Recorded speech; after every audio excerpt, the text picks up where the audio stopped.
पे भर्तियां हो सके, उसके समर्थन में दूसरी उनकी मांग कि JSSC CGL की जो परीक्षा है जिसमें भी अनियमितता पाई गई है उसको रद्द करके री एग्जाम का शेड्यूल घोषित किया जाए और समय पे भर्तियां हो, उस मांग के समर्थन में। और तीसरा कि वो प्राइवेट एजेंसियां जो शिक्षा व्यवस्था में घुस करके लगातार इस तरीके के मिसमैनेजमेंट को, इस तरीके के करप्शन को सिस्टमैटिक बना देती है, उन एजेंसियों को, TDPL जैसी एजेंसियों को, NTA जैसी एजेंसियों को तुरंत रद्द करके इन परीक्षाओं को कराने की जिम्मेदारी सरकारी संस्थानों को देनी हो, ताकि जवाबदेही सीधी सरकार से ली जा सके। ये 3 मांगों के समर्थन में आज हम लोगों का मार्च निकल रहा था बिरसा मुंडा चौक से। उस मार्च के दौरान जब मैं वहां पे खड़ी हुई थी बैनर के पीछे, मेरे साथ साथी विभा खड़ी थी, बहुत सारी और महिला साथी खड़ी हुई थी, नारा लगा रही थी। तो एक व्यक्ति जिसका नाम अमरनाथ पांडे है, 26 वर्ष के हैं, वो हजारीबाग में रहने वाले हैं, हिंदी ऑनर्स की पढ़ाई कर रहे हैं विनोबा भावे विश्वविद्यालय से, और RSS के मेंबर, वो व्यक्ति आकर के पीछे से मेरे ऊपर इंक फेंकते हैं सर के ऊपर और अपने इस क्रिमिनल एक्ट को जस्टिफाई करने के लिए वही करते हैं जो RSS से एफिलिएटेड लोग करते हैं, और वो है धर्म का सहारा लेकर जय श्री राम का नारा वो लगाते हैं। उसके बाद वहां पे जो लोग प्रोटेस्ट में मौजूद रहते हैं वो उनको पकड़ते हैं और उनको पुलिस के हवाले किया जाता है। इस वक्त वो पुलिस थाने में ही है, उनका डिटेल्स लिया जा रहा है, उनसे बातचीत जारी है। इस तरीके की हिंसा जो RSS और भाजपा के लोग लगातार छात्रों के आंदोलन को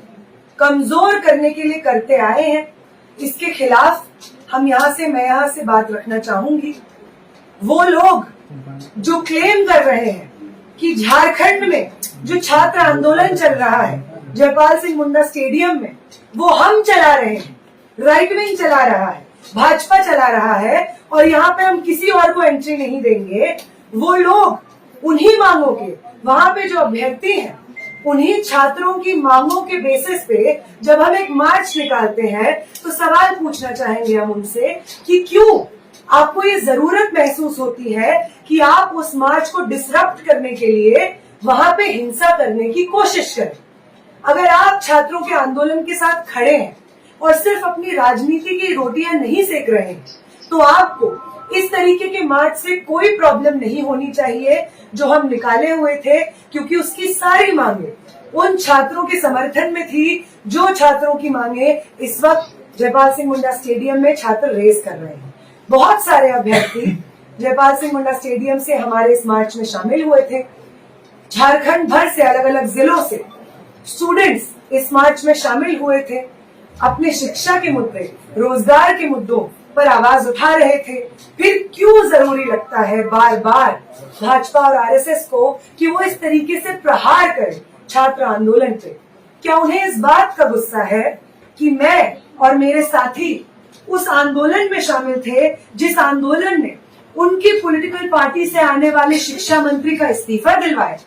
क्या ये एक बदले की भावना से सुचारू रूप से वो जिस तरीके से ऑनलाइन महिलाओं को पकड़ पकड़ के बलात्कार की धमकियां, जान से मार देने की धमकियां दे रहे हैं, उन महिलाओं के ऊपर टिप्पणियां कर रहे हैं, 6 FIR 15 साल की एक लड़की पे कर रहे हैं, इसी नफरत और बदला लेने के एजेंडे से क्या RSS के लोगों को ये बात कही गई है कि आप जाइए और वो तमाम लोग जो जंतर मंतर के आंदोलन में शामिल थे उन लोगों के ऊपर इस तरीके की हिंसा करिए? ये पहला सवाल है जो मैं चाहूंगी प्रेस के माध्यम से हम पूछे, उठाएं। अगली जो चीज है जिसमें हम बात करना चाहेंगे वो ये है कि वो पॉलिटिकल पार्टीज जिन्होंने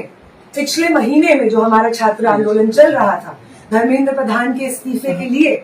उसमें अपनी एकजुटता जाहिर की, समर्थन जाहिर किया, हम एक्सपेक्ट करते हैं कि वो पॉलिटिकल पार्टीज जो इंडिया अलायंस से हो सकती हैं, जेएमएम हो सकता है, अगर वो हमारे छात्र आंदोलन का समर्थन कर रहे थे तो उन्हें जयपाल सिंह मुंडा स्टेडियम में जो छात्र संघर्ष कर रहे हैं उनकी मांगों को भी मानना होगा, ताकि वो ये फर्क दिखा सके कि छात्र विरोधी भाजपा सरकार के खिलाफ हम सब संगठित क्यों हैं, और छात्रों के हित में अगर वो सही मायने में है तो छात्र आंदोलन जो झारखंड में चल रहा है उसकी सभी मांगों को यहाँ पे झारखंड की सरकार माने। ये हम आखिरी बार मीडिया के माध्यम से सरकार तक पहुंचाना चाहिए।